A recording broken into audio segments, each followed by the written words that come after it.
આજે તો લીલાપુર માતાજીના માંડવામાં ગયા. તો શું કે મિત્રો મોજમાં ને બપોરે તૈયાર થઈને નીકળી ગયા તો લીલાપુર જોવા માટે. અરે કહેવાનું તો રહી ગયું, બાબલા જેવો તૈયાર થઈને નીકળી ગયો તો લીલાપુર જોવા માટે.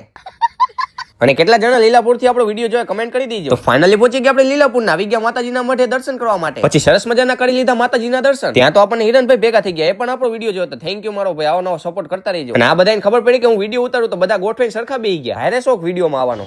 પછી બધા વડીલોને લાગી લીધું આપણે પગે. એમાંય સાંજે આજે ખૂબ મજા આવવાની, કેમ કે માતાજીનો નવરંગ માંડવો એટલે મજા જ અલગ હોય. ત્યાં તો ઘનશ્યામ દાદા શુભમભાઈ આવી ગયા હતા. તો એમને મળીને હું કાનાભાઈ શુભમભાઈ આવી ગયા હતા રસોડે. ત્યાં તો આપણે ડાયર બનાવવા લાગી ગયા. એટલે આપણને બધું કામ આવડે, મસ્તી કરવો પહેલેથી બનાવેલી જ હતી.